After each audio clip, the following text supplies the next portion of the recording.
Welcome to Bajirao Reddy institute current affairs classes Hindi medium में। जैसा कि आप पहले से भी क्लासेस वीकली चलती है, हम करंट अफेयर की क्लास देखेंगे। चूँकि पिछली छुट्टी की वजह से आपकी एक क्लास नहीं हो पाई है, तो इस बार हम 10 से 12 दिन की न्यूज़ लेंगे, फिर थोड़े बहुत 2-3 दिन के जो न्यूज़ हैं वो अगले में जोड़ देंगे कि थोड़ा एक साथ ज़्यादा भी ना हो और कंप्लीट भी हो जाए। ठीक है, जैसा कि हम इश्यूज़ पहले लेते हैं, इश्यूज़ में भी पॉलिटिकल सोशल पॉलिटिकल इश्यूज़ लेते हैं। उसमें जो पहला न्यूज़ है वो है हेट स्पीच की घटनाओं। एक सुप्रीम कोर्ट का भी निर्णय आया है। हेट स्पीच की घटना, हेट स्पीच क्या होता है? जब कोई व्यक्ति, कोई पब्लिक फिगर जानबूझकर किसी भी समुदाय, व्यक्ति या धर्म के प्रति ऐसी बात बोले जिसका प्रभाव, जानबूझकर बोले मतलब उसको अनजाने में कोई चीज़ उसको जानकारी न हो तो चलता है, लेकिन जब कोई जानबूझ के ऐसा कार्य करे ताकि समाज पे उसका नकारात्मक प्रभाव पड़ सके या उसे उसका कुछ प्रॉफिट मिल सके, तो ऐसे स्पीच को हेट स्पीच मान सकते हैं। यानी जानबूझ के किया जाता है और उसका समाज पे नकारात्मक प्रभाव पड़ता है, व्यक्ति, समुदाय, समाज, धर्म। ठीक है, हमें संविधान के अनुच्छेद 19(1) के तहत जो है बहुत सारे अधिकार मिले हुए हैं। उसमें वाक और अभिव्यक्ति की स्वतंत्रता भी मिली हुई है, लेकिन उसमें कई सारे रिस्ट्रिक्शन भी लगाए गए हैं। उसमें जैसे कि लोक व्यवस्था न बिगड़े, लोगों के सम्मान का ध्यान रखना है, न्यायालयों की अवमानना की बात है ना, जो हमारा सोशल फैब्रिक है, सामाजिक ताना बाना है, वो न बिगड़े, आदि चीज़ें।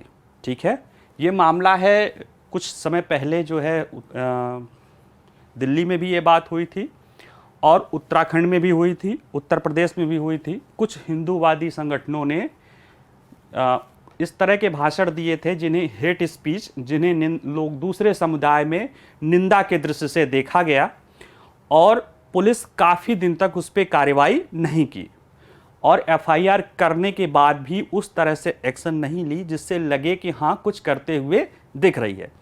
तो कुछ लोग जो है सुप्रीम कोर्ट में चले गए और सुप्रीम कोर्ट ने पुलिस को, यानी उत्तराखंड, दिल्ली और उत्तर प्रदेश राज्य को नोटिस दिया। ठीक है, दिल्ली, उत्तर प्रदेश और उत्तराखंड राज्य को नोटिस दिया और ये कहा, राज्यों से कहा कि अपने नीचे अधिकारियों से बोल दीजिए कि हेट स्पीच के मामले पे एफआईआर का इंतजार न करें। कि कोई हेट स्पीच, एफआईआर क्या होता है? जैसे किसी के साथ अपराध होता है, पीड़ित होता है, तो वो फर्स्ट इंफॉर्मेशन रिपोर्ट पुलिस में लिखाती है। ये मामला ऐसा है जो पूरे समाज को और कई बार तो देश के ताने बाने को, देश की आंतरिक सुरक्षा के लिए ही खतरा उत्पन्न हो सकता है।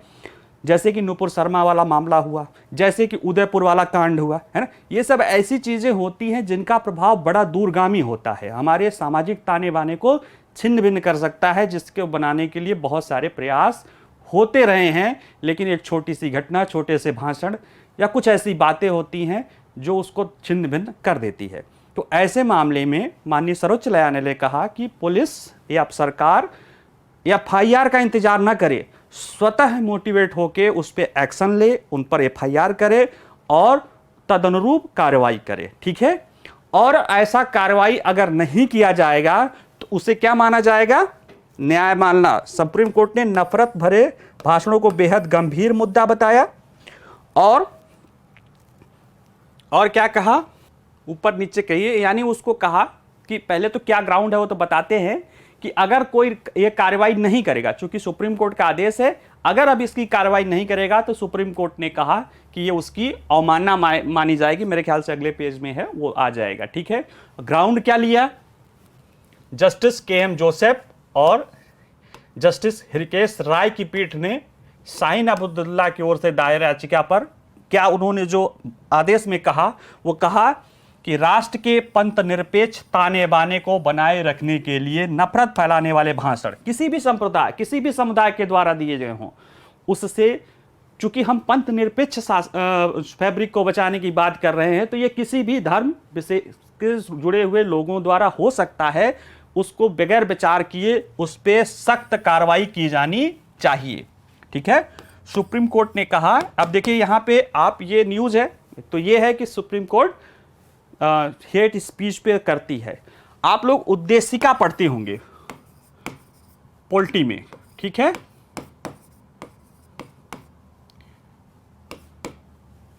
उद्देशिका, उसमें आप लोग पंथ निरपेक्ष की बात उद्देशिका में जोड़ी गई है। सुप्रीम कोर्ट ने कहा कि जैसे उद्देशिका के बारे में कहा जाता है कि उसकी एक बुराई की जाती है कि ये इसका न्याय निर्णय नहीं हो सकता है, यानी कि उद्देशिका का निर्णय कोर्ट नहीं कर सकती है कि किसी उद्देशिका का उल्लंघन होता है तो नहीं कर सकती। लेकिन उद्देशिका महत्वपूर्ण है क्योंकि जब कहीं संविधान के अन्य पहलू अस्पष्ट होते हैं या कोई दिक्कत होती है तो उद्देशिका वो टार्च है जो दिखाती है, जिसके प्रकाश में माननीय सर्वोच्च न्यायालय निर्णय देता है। इसमें देख लीजिए क्या कहा है। धर्म पर ध्यान दिए बगैर नफरत फैलाने भाषण देने वालों के विरुद्ध कार्रवाई करें ताकि संविधान की प्रस्तावना में बताया गया राष्ट्र का पंथ निरपेक्ष चरित्र कायम रहे। ठीक है, तो जब अब ये आपके उद्देशिका वाले में जो ये कहते हैं कि टार्च के रोशनी में किया जाएगा, जैसे हेट स्पीच के मामले में माननीय सर्वोच्च न्यायालय की पीठ ने ये बात कही। ठीक है, तो ये साबित हो गया कि उद्देशिका भले न्याय निर्णय नहीं है लेकिन संवैधानिक मूल्यों आदि की व्याख्या करने में वो टार्च की भूमिका निभाती है। एक प्रश्न रहा है, आप लोग लिख भी लीजिएगा, निभाती है। उसमें एक ये तत्कालिक उदाहरण हो गया, और बहुत सारे उदाहरण हैं। ये उदाहरण लिखेंगे तो आपको ज़्यादा बेहतर अंक मिलेगा जो परंपरागत उदाहरण हैं। ठीक है, ज़्यादा नवीन है, ज़्यादा तत्काल है। ठीक है, इसको देख लीजिएगा। अगला है हमारे सेकेंड पेपर में स्वास्थ्य सेवाएं हैं। ये सोशल इश्यूज भी हम पढ़ते हैं, इसमें सोशल इश्यूज भी हैं। ये है कि एक फिक्की है, ये एक्चुअल में federation of Indian chambers of commerce and industry, एक व्यापार की एक संस्था है, दबाव समूह है, आप दबाव समूह भी पढ़ेंगे, संस्था है। उसकी स्वास्थ्य इकाई ने क्या किया है, स्वास्थ्य मंत्रालय का जो आंकड़ा है, अपना कोई रिसर्च नहीं किया, सर्वे नहीं किया, बस स्वास्थ्य मंत्रालय के आंकड़ों का विश्लेषण किया और उससे जो निष्कर्ष निकाला, क्या निष्कर्ष निकाला कि 14% के वैश्विक औसत, विश्व में 14% के तुलना में भारत में केवल 1 से 2% आबादी को उपसामक देखभाल की उपलब्धता है। अब उपसामक पैलिएटिव जो है देखभाल क्या होता है, क्योर क्या होता है, ये ऐसी बीमारियां जो लाइलाज हैं, जैसे कैंसर हुआ, एड्स हुआ आदि, जिनका ये पता है कि ये क्योर नहीं हो सकती हैं। ठीक है, और उस बीमारी का खर्चा बहुत ज़्यादा आता है या उसमें पीड़ा बहुत ज़्यादा होती है, उसमें साइकोलॉजिकल बहुत सारी चीज़ें डिपेंड होती है। जैसे कि किसी डॉक्टर ने एक बार हमने पढ़ा था, मुझे याद नहीं आ रहा है, कहा था कि कैंसर जब होता है तो सिर्फ मरीज भी नहीं मरता, पूरा परिवार मर जाता है। क्यों? क्योंकि एक तो उसका इलाज का खर्चा इतना होता है कि परिवार के और संसाधन अगर बहुत बेहतर स्थिति में न हो तो उसके इलाज पर ही खर्च होता है। दूसरा, वो उसको होने वाली पीड़ा आप अपनों को, नियर डियर को अपने आंखों के सामने दर्द में कराहते, पीड़ित होते देखते हैं। और ये सिर्फ परिवार के सदस्यों के लिए नहीं है, वो खुद व्यक्ति भी यही सोचता है, वो करता है, उसको पता है कि उसकी मृत्यु होने वाली है, उसको पीड़ा मिलती है। ऐसे लाइलाज रोगियों के लिए, असाध्य रोगियों के लिए जो सहायक सेवाएं हैं, जैसे उनका जो साइकोलॉजिकल सहयोग मिले मनोवैज्ञानिक रूप से कि उस बीमारी के प्रति, उस बीमारी के साथ कैसे जीवन जिएं, वो भी कैसे जिएं, परिवार भी कैसे जिएं, उनके ऊपर जो परिवार के ऊपर जो अब आगे क्या होगा, उनके फाइनेंशियल जो प्रॉब्लम्स होंगी उनको कैसे कैटर किया जाए, उनको कैसे देखभाल किया जाए, ये उनको जो दर्द या आदि चीज़ें हो रही उनमें कैसे राहत दी जा सके। ऐसी बहुत सारी छोटी छोटी चीज़ें हैं जो उसके जो मेन इलाज है उसके साथ भी बहुत ज़्यादा ज़रूरी है, उसको कहते हैं उपसामक देखभाल। ठीक है, और किसी भी असाध्य रोग के लिए इलाज से ये कम महत्वपूर्ण नहीं है। अगर ऐसा नहीं होता है तो जो रोज, अगर ऐसा होता है तो जो वो जो कहा ना कि परिवार भी मर जाता है, परिवार पे होने वाली समस्या, या कई बार ऐसे रिसर्च देखे गए हैं कि बहुत सारे कैंसर और साध्य रोगी जिनको लगता है, डॉक्टर कहते थे 1-2 साल में गुजर जाएंगे, उन्होंने अपने सोच को, जिंदगी के प्रति अपने सोच को बदल के खुश रह के जीवन जीना सीखा, तो वही आदमी का जीवन 20 से 22 साल तक बढ़ गया, उसी कैंसर पर, उसी इलाज पर, और दवाएं बेहतर काम करने लगी, जीवन के प्रति नजरिया, ये सारी चीजें जो है उपसामक देखभाल के तहत आती हैं। ठीक है, तो ये चीजें क्या कहती है कि विश्लेषण में वैश्विक रूप से 14% लोगों का, और भारत में 1 से 2% आबादी को यह प्राप्त होता है। ठीक है, और देखा जाए फिर उसमें क्या निष्कर्ष उन्होंने निकाला, जो देखा, अध्ययन किया, पता चला कि सिर्फ 3 राज्य, भारत में सिर्फ 3 राज्यों में, 3 राज्य कौन कौन से हैं, केरल, कर्नाटक और महाराष्ट्र में उपसामक देखभाल नीति है। बाकी राज्यों में तो ऐसी कोई नीति भी नहीं है। यानी हम उस कैंसर के इलाज के लिए नीति हो सकती है, एड्स के इलाज के लिए हो सकती है, और लाइलाज बीमारियों के लिए नीति है, लेकिन उसके जो पैलिएटिव जो क्योर है उसके बारे में न सरकारें तैयार हैं, यहाँ तक कि बीमा कंपनियां भी उस तरह से बीमा जो पॉलिसीज है या जो सरकार की जो है प्रतिभूति नीति है उसमें उन सब चीज़ों पर ध्यान नहीं दिया जाता है। ठीक है, तो ये सब देख के फिर इन्होंने कुछ और भी आंकड़े बताए हैं कि कैसे मिजोरम में है, क्या है, और उसने कुछ सुझाव दिए हैं, 1-2 सुझाव। क्या दिया है,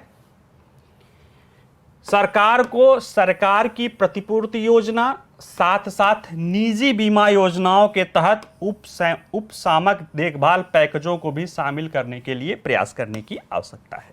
ठीक है, नहीं है तो उसको शामिल किया जाए। ठीक है, दूसरा, अपनी प्रतिक्रिया में कहा कि स्वास्थ्य मंत्रालय क्या कहता है, राष्ट्रीय स्वास्थ्य मिशन में के तहत गैर संचारी रोगों की रोकथाम, नियंत्रण और जांच के लिए एक पहल शुरू की गई है। ठीक है, पहल शुरू की गई है, इसको एक स्पेशलाइज्ड पॉलिसी के रूप में लाइए, जैसे वो 3 राज्यों में लाया गया है। क्योंकि कैंसर के जो है, देखिए कैंसर की घटनाओं पर स्थिति रिपोर्ट के अनुसार कैंसर के इलाज के लिए वित्तीय बोझ सभी बीमारियों में सबसे अधिक है, जिसमें 80% से अधिक आबादी के लिए वहन योग्य नहीं है। यानी जो खर्चा आता है कैंसर के इलाज के लिए वो 80% कैंसर रोगी नहीं वहन कर पाते हैं। तो कहीं ना कहीं भाई, अब कोई आदमी या तो अपने परिवार को मरने के लिए यूं ही छोड़ दे, या उसका इलाज कराए तो वो परिवार की स्थिति आर्थिक दृष्टि से अन्य स्थितियों में उसका पीछे चला जाता है, और अगर इलाज नहीं कराए तो वो किस भाव से वो परिवार जीता होगा। ये सारी ट्रॉमा को देखते हुए ये सलाह दिया गया है कि जो भी, अगर आप प्रतिपूर्ति योजना लागू कर रहे हैं, सरकार की भी बहुत सारी प्रतिपूर्ति योजना होती है, जैसे कि राष्ट्रीय स्वास्थ्य बीमा योजना भी सरकार की योजना है, उसी तरह से प्राइवेट बीमा भी है, उसमें ये भी पहलू उसको क्या किया जाए, शामिल किया जाए। ठीक है,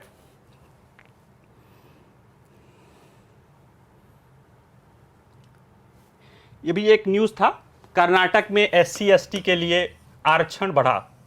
ठीक है, अध्यादेश के तहत कर्नाटक में SC और ST, अनुसूचित जाति और अनुसूचित जनजाति के लिए जो वहाँ पे राज्य में मिलने वाले आरक्षण है उसको बढ़ा दिया गया। SC के लिए 15% मिलने वाले आरक्षण को 17% कर दिया गया है। ST आबादी के लिए 4% मिलने वाले 3% मिलने वाले आरक्षण को 7% कर दिया गया है।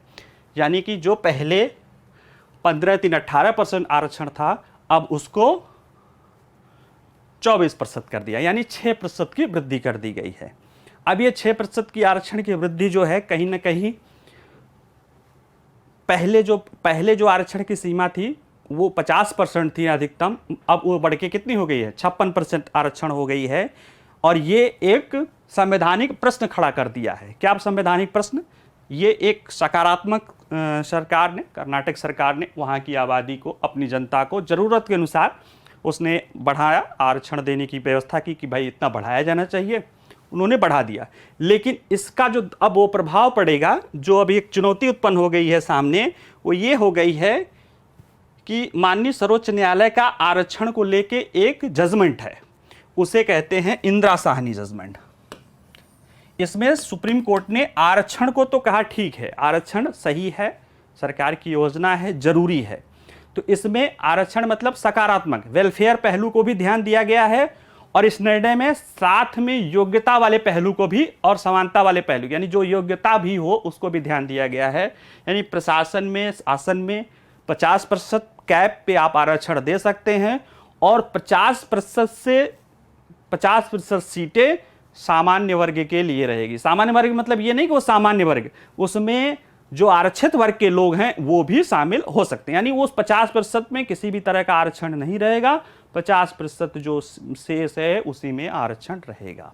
ठीक है, तो अब जो है ये 50% की सीमा है, और राज्य में आरक्षण 50 की जगह 6 और बढ़ गया, 56% के ऊपर चला जाएगा। ठीक है, यानी जो सुप्रीम कोर्ट की तय सीमा है उसके ऊपर है। अब इसके लिए क्या है? इसके लिए विकल्प ये है कि संसद संविधान में संशोधन करे, संशोधन करके इसको करेगी तो फिर इसका नया निर्णय होगा। दूसरा विकल्प ये निकालते हैं कि 9वीं अनुसूची एक होती है, संविधान की 9वीं अनुसूची, इसमें कुछ ऐसे कानून जिसे उसमें डाल देने पे संविधान में उसकी न्यायिक समीक्षा, वो कहा गया कि उसमें डाल देने के बाद उसकी न्यायिक समीक्षा नहीं हो सकती है। हालांकि कई निर्णयों में सुप्रीम कोर्ट ने कहा कि नहीं, हम 9वीं अनुसूची में भी डाले गए विषयों की समीक्षा करेंगे।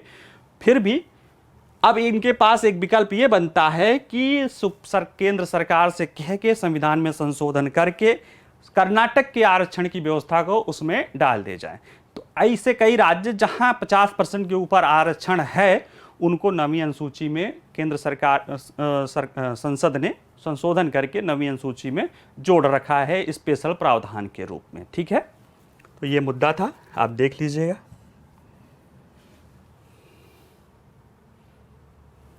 एक ये मुद्दा रहा, अभी हाल ही में उत्तर प्रदेश के सपा के वरिष्ठ नेता पूर्व मंत्री आजम खान और रामपुर के विधायक, अब पूर्व विधायक हो गए हैं, इनको हेट स्पीच मामले में, भड़काऊ भाषण देने के मामले में रामपुर की अदालत ने जो है असिस्टेंट चीफ जुडिशियल मजिस्ट्रेट की अदालत ने इन्हें दोषी करार दिया है, और इन्हें आईपीसी की धाराओं में और पीपुल रिप्रेजेंटेटिव एक्ट, लोक प्रतिनिधित्व अधिनियम की धारा 125 के तहत इनको क्या है, इसका उल्लंघन मारा है और 3 साल की इनको सजा दी है। ठीक है, अब जैसे ही ये 3 साल की सजा हुई, इसी लोक प्रतिनिधित्व अधिनियम की एक धारा कहती है कि जिस भी व्यक्ति को 2 साल से अधिक की सजा हुई हो उसकी सदस्यता समाप्त हो जाएगी। उसमें प्रावधान ये था कि उसको 3 महीने तक का जो है पहले छूट दी गई थी कि 3 महीने के तहत वो अगर न्यायालय से वो जमानत ले लेता है या उस पर पुरानी सजा, जमानत मिलने का अर्थ है कि पुरानी सजा पे स्टे लग जाती है, तो तब तक वो बना रहेगा। ठीक है, इसका फ़ायदा लोग लेते थे। अगर कोई सज़ा हुई, विधायक सांसदगण कोर्ट में चले जाते थे, वहाँ पे जमानत ले लेते थे, पुरानी निचली कोर्ट की सज़ा पे स्टे लग जाता था और फिर वो चलते रहते थे। बाद में जब देखा जाता था, सुप्रीम कोर्ट ने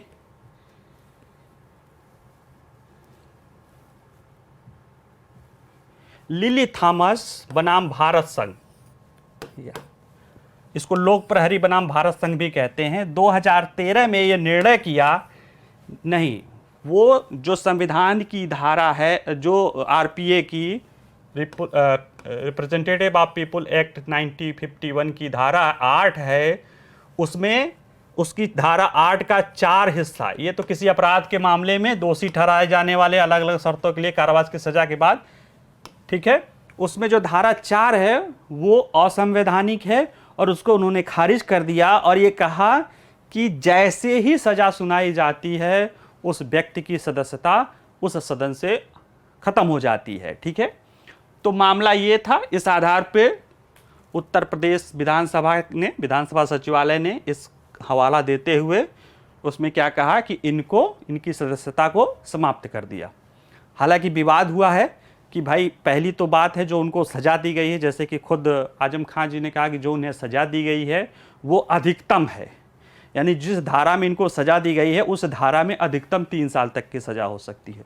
तो उनको जबकि वो जमानती धारा है, उनको जमानत देना अनिवार्य होता है। जैसे कुछ ऐसी सज़ा होती हैं जिसपे जमानत मिल जाती है, उसमें उनको 3 साल अधिकतम सज़ा दी गई है, जो उसमें प्रावधान है, 3 साल प्रावधान है, दी गई है। और दूसरा जो है, जिस तरह से विधानसभा सचिवालय निर्णय लिया है, अब आप देखिए तकनीकी पहलू में तो कोई दिक्कत नहीं है, तुरंत हो जाना चाहिए तो तुरंत कर दिया, लेकिन ऐसे ही 1-2 मामले हैं जो सत्ता पक्ष के विधायक के हैं और उनके मामले अभी उस पर फैसला नहीं हुआ है, उनको नोटिस दी गई है। ठीक है, तो कहीं ना कहीं ये राजनीति का मंच, राजनीतिक विवाद का एक कारण बन गया है। तकनीकी पहलू ये है कि इनको जो है धारा आरपीए की धारा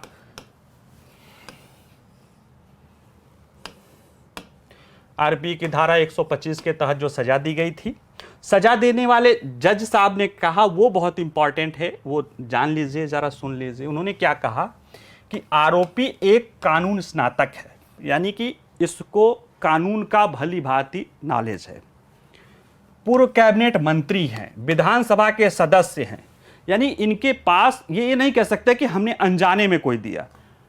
पूर्व कैबिनेट मंत्री, एक कानून के स्नातक और काफी वरिष्ठ सदस्य, यानी ये नहीं कि अभी तुरंत आए हो, ये बहुत वरिष्ठ जो है सदस्य हैं विधानसभा के। उसने जब उक्त भाषण दिया है तो इसका मतलब है कि वो जानबूझ के दिया होगा, और चूंकि आप जितने बड़े पद पे रहते हैं, आपका प्रभाव बातों का उतना अच्छा या बुरा, जो भी बात कहें उसका उतना ज्यादा पड़ता है। ऐसे में इनके लिए मैक्सिमम सजा की बात की है। ठीक है, हो सकता है कोई आम आदमी हम आप कहें तो शायद उतना प्रभाव न पड़े, इसलिए उन्होंने कहा कि चूंकि ये एक कानून के स्नातक हैं, एक पूर्व कैबिनेट मंत्री हैं और विधानसभा के वरिष्ठ सदस्य हैं, ऐसे में इनके कही गई बातों का दुष्प्रभाव ज़्यादा पड़ा। और इन्होंने कहा क्या था, अगर देखा जाए तो उस समय के तत्कालीन जिला निर्वाचन अधिकारी, जो डिस्ट्रिक्ट मजिस्ट्रेट ही होता है, उसे चुनाव के समय जिला निर्वाचन अधिकारी के उसके पद हो जाता है, उसके ऊपर वहाँ के मुख्यमंत्री के ऊपर, प्रधानमंत्री के ऊपर और एक और पार्टी, पॉलिटिकल पार्टी के जो वहाँ का वो था, चुनाव लड़ रहा था, उम्मीदवार के, पॉलिटिकल पार्टी का उम्मीदवार था, उसके ऊपर भड़काऊ बात कही थी।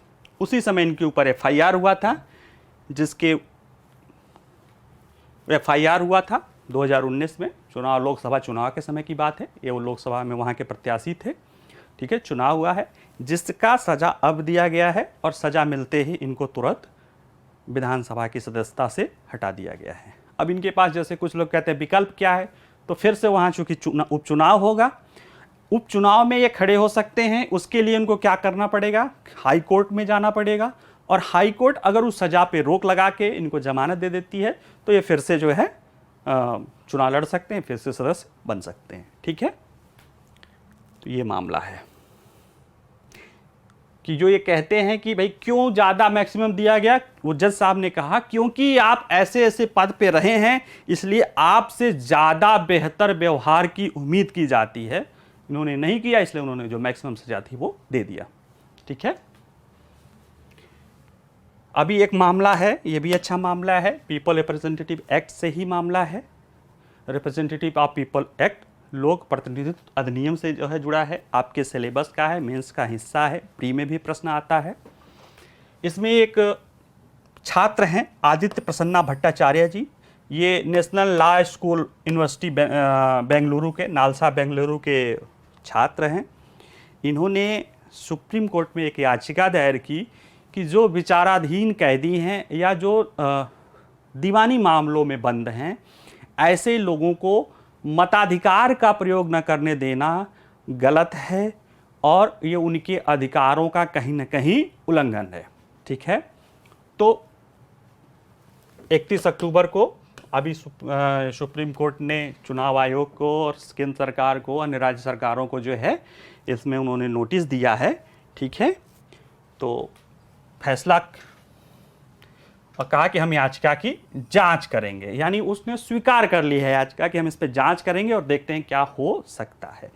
तो पीपल रिप्रेजेंटेटिव एक्ट की एक जो कमी है कि भाई विचाराधीन कैदी जो हैं उनको चुनाव लड़ने से तो नहीं रोकता है, लेकिन उन्हें मताधिकार यानी मत के प्रयोग करने से रोका जाता है। उसकी धारा है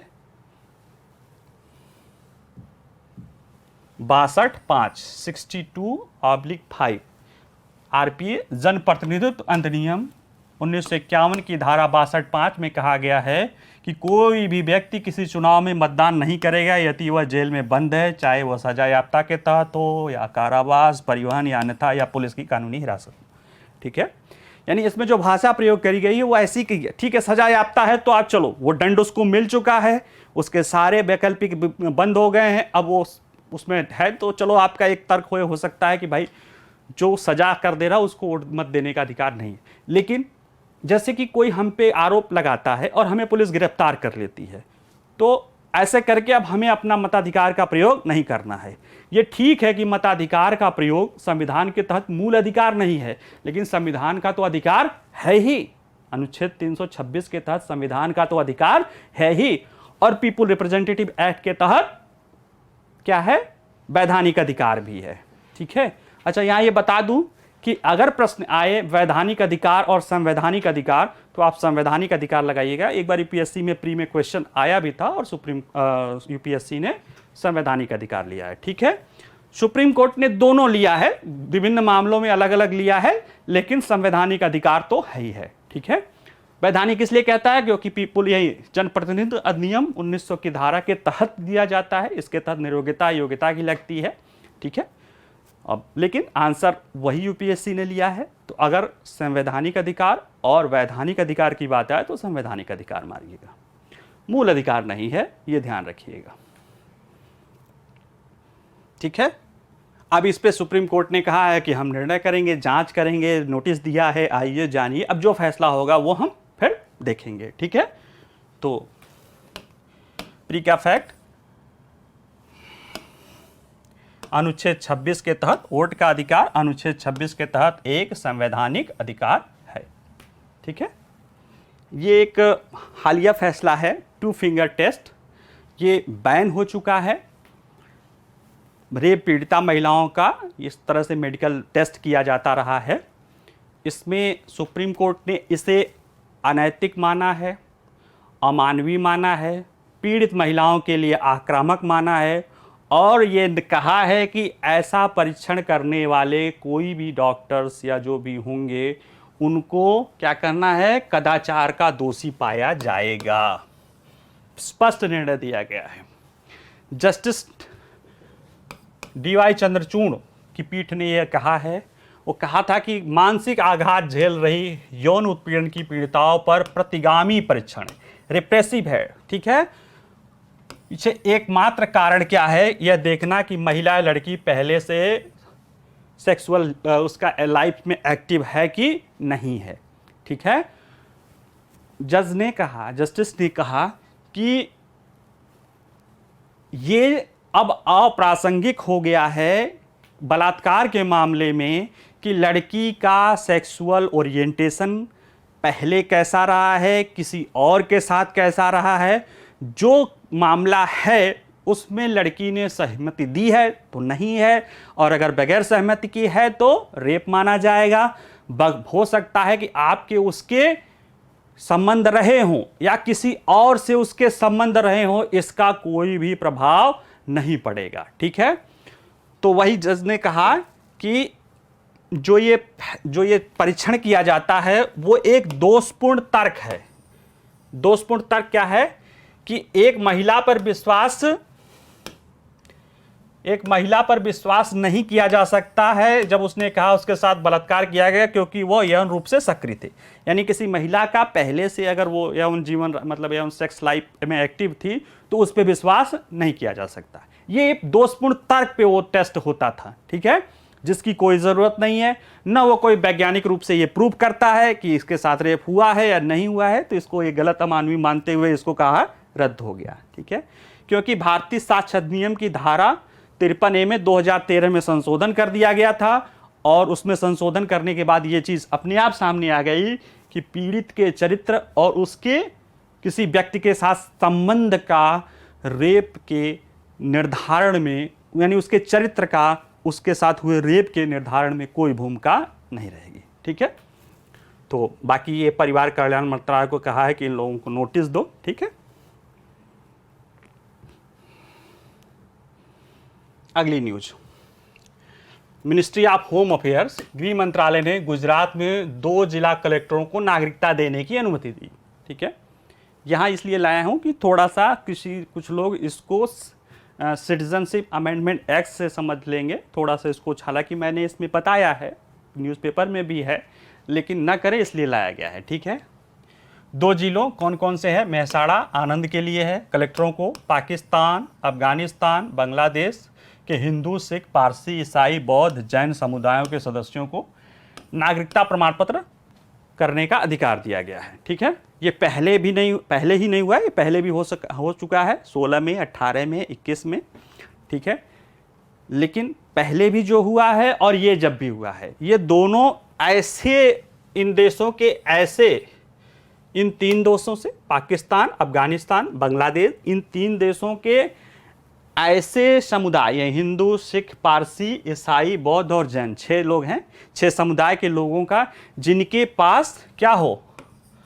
वैध दस्तावेज हो, यानी उन्होंने यहाँ पे शरणार्थी का दर्जा लिया हो, ठीक है, शरणार्थी के रूप में आए हो, संयुक्त राष्ट्र के जो किसी संस्था द्वारा या ऐसे किसी भी तरीके से वहाँ से शरणार्थी हो कि हाँ ये वहीं के हैं।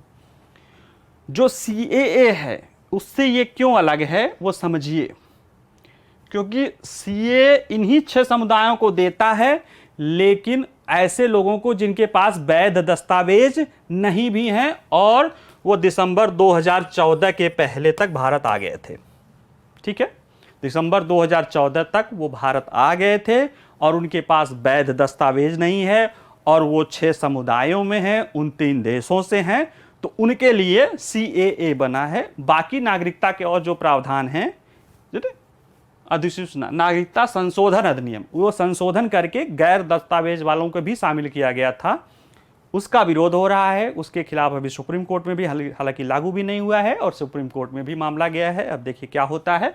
लेकिन ये जो है वो पहले है, इससे नहीं, उसके पहले के लिए है।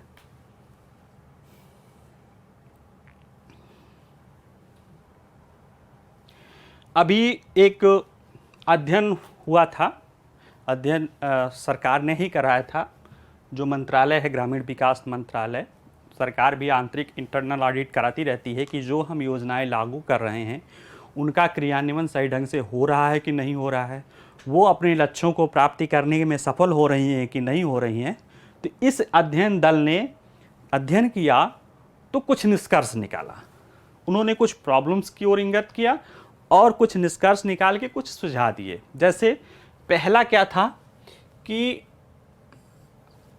इसको करने से देखा गया कि जो फंड है वो केंद्रीकृत हो गया है और वो योजना आधारबद्ध जाता है, ग्राम सभा क्या करती है कि अब उसको सिर्फ लागू करती है। ऐसे में किन कार्यों के लिए निर्धारण होगा, किसका क्या होगा, इसमें उसकी भूमिका नहीं होती है। कई बार जो चीज़ें निर्धारित की गई होती हैं वहाँ वो परिस्थितियाँ उपलब्ध नहीं होती हैं, तो कहीं ना कहीं ये नीतियों का केंद्रीकरण इसमें दिखाई दे रहा है। तो ये सुझाव ये दे रहे हैं कि इसमें विकेंद्रीकरण लाया जाए ताकि ग्रामीण स्तर पे इसका बेहतर क्रियान्वयन, ग्राम सभा के स्तर पे, ग्रामीण नहीं, ग्राम सभा के स्तर पे इन नीतियों का बेहतर क्रियान्वयन हो सके। क्रियान्वयन क्यों बेहतर होगा? क्योंकि वो नीतियाँ उस ग्राम सभा के विशेष ज़रूरतों के आधार पे बनेंगी, ठीक है। तो पहला एक कि बहुत केंद्रीकृत हो रही है, इसको विकेंद्रीकृत करने की ज़रूरत है, इनमें कुछ क्षेत्र तय कर दिए जाए उसमें, और बाकी के नीचे के लिए वो सुझाव क्या दे रहे हैं कि कुछ क्षेत्र तय कर लीजिए, बाकी उन क्षेत्रों में क्या करना है मोटे मोटे इसकी निर्धारण की जिम्मेदारी नीचे स्तर पे ग्राम सभा को देनी चाहिए, ठीक है। और क्या कह रहा है, दूसरी इसमें जो समस्या दिखाई दी है कि आंतरिक अध्ययन में पाया कि फंड वितरण में लगातार देरी हो रही है, जो फंड जाना चाहिए वो पहुंच नहीं रहा है।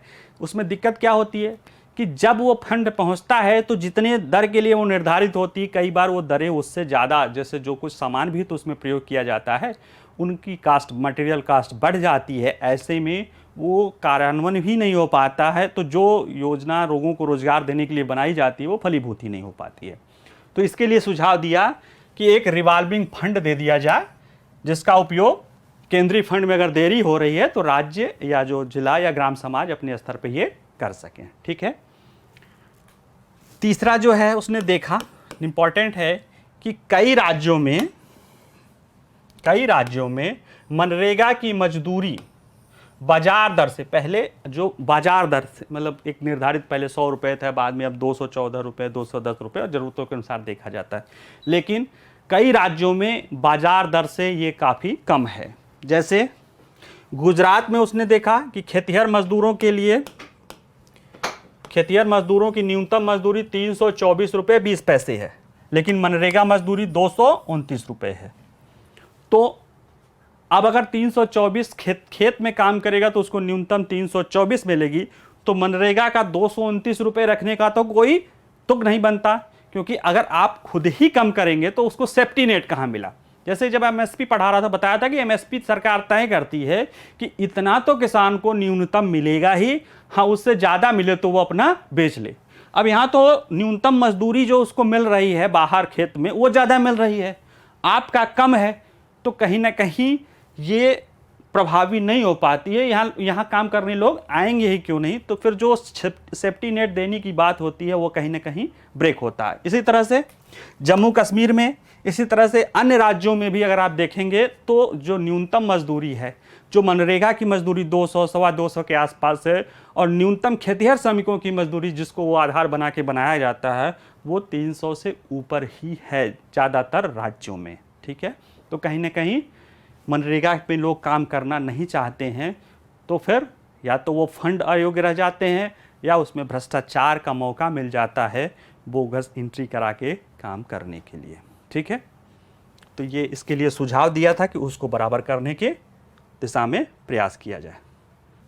डेवलपमेंट एंड इकोनॉमिक इशू, इसमें जो पहला है कि वित्त मंत्रालय सितंबर 2022 के लिए आर्थिक समीक्षा निकाले थे, उसके 10 प्रमुख अंश हैं, उनको आप देख लीजिए। वो वित्त मंत्रालय ने भारत की अर्थव्यवस्था के लिए क्या क्या बातें कही हैं उनको 10 प्रमुख बिंदुओं में दिखाया गया है, आप उसको देख लीजिए। उन्होंने और भी डिटेल कहा होगा, लेकिन जो संक्षेप में 10 प्रमुख बिंदु है उसको यहाँ देख लीजिए। ठीक है। बाकी क्या कहा है कि चुनौतियों, जैसे कि वित्त मंत्री ने कहा कि आगामी जो हमारा बजट होगा, उनसे जब पूछा गया इस पे तो उन्होंने कहा कि आगामी बजट 24 का 2 प्रमुख चुनौतियां हमारे सामने होंगी, एक आर्थिक विकास और बढ़ती मुद्रास्फीति। तो ये तो हम देखते ही आ रहे हैं, इसमें कौन सी आर्थिक विकास चाह रही है और मुद्रास्फीति इसमें समस्या उत्पन्न कर रही है, जिसके कारण महंगाई बढ़ रही है। महंगाई बढ़ने के कारण रिजर्व बैंक मजबूर हो जा रही है क्या करने के लिए, ब्याज दर को बढ़ाने के लिए। वो ब्याज दर बढ़ रहा है तो निवेश प्रभावित हो रहा है, और महंगाई बढ़ने से कहीं ना कहीं लोगों की क्रय शक्ति क्षमता भी घट रही है, जिससे भी निवेश प्रभावित हो रहा है। और जब निवेश प्रभावित होता है तो कहीं ना कहीं विकास का पहिया रुकने लगता है या धीमा होने लगता है। ठीक है। माइनस नहीं हो जा रहा है, लेकिन जिस गति से गाड़ी चल रही है, अब ब्रेक आ जाएगा, रास्ता खराब हो जाएगा तो गाड़ी की स्पीड कम हो जाती है। गाड़ी चलती ही है अभी। ठीक है। जहां पहले 7 से 8% उम्मीद की जा रही थी, अब वहां 6 से 7% की उम्मीद की जा रही है। ठीक है। तो चल तो रही है, 6 से 7% भी बहुत अच्छा है, लेकिन कहीं ना कहीं उसकी वृद्धि में थोड़ा ब्रेक लगा है। और ब्रेक कौन लगा रहा है? मुद्रास्फीति। और वैश्विक कारण तो ही हैं, लेकिन मुद्रास्फीति एक प्रमुख कारण है जो उसमें ब्रेक लगाने का काम कर रही है। ठीक है। 10 प्रमुख तथ्य क्या है, देखते जाते हैं, पढ़ते जाते हैं, समझते जाते हैं। वित्त वर्ष 22-23 की पहली छमाही में बड़े पैमाने पर दुनिया के समान ही क्रम वृद्धि, यानी दुनिया में भी क्रम वृद्धि दिखी है तो भारत में ही देखी गई है। ठीक है। लेकिन भारत की स्थिति अन्य देशों से अच्छा है। जैसे S&P एक इंडेक्स निकालती है, वो इंडेक्स को कहते हैं PMI। ठीक है। परचेसिंग मैनेजमेंट इंडेक्स, ये कंपोजिट इंडेक्स निकलता है उसके लिए, सेवा क्षेत्र के लिए और विनिर्माण क्षेत्र, मैन्युफैक्चरिंग सेक्टर के क्षेत्र के लिए। इस इंडेक्स में इसको देखने का एक नज़रिया ये होना चाहिए, पीछे भी बताया, अब भी समझ लीजिए, जब इंडेक्स 50 से ऊपर है तो इसका मतलब ये है कि आपका वृद्धि हो रही है, उस क्षेत्र में वृद्धि है, और 50 से नीचे है तो वृद्धि नहीं हो रही है, नकारात्मक है। ठीक है। बाकी अगर विश्व के रूप में देखा जाए, आर्थिक गतिविधि वैश्विक स्तर पर देखा जाए तो दुनिया के लिए 51 है, 51 है, यानी 50 से जस्ट एक ज़्यादा, यानी बढ़ रही है लेकिन कम गति से। और अगर विकसित देशों की देखेंगे, अगर अमेरिका की देखेंगे, यूके की देखेंगे तो 45, 46, 44 है, इतना नीचे जा रही है। ठीक है। और भारत के लिए ये कितना है, 56.7%, यानी कि अगर दुनिया के औसत से देखा जाए तो हम बहुत बेहतर स्थिति में है, यानी दुनिया के समान हम कम दर से बढ़ रहे हैं, इसमें कोई शक नहीं है, लेकिन दुनिया के औसत से हम बेहतर औसत में बढ़ रहे हैं। ये पहली बात।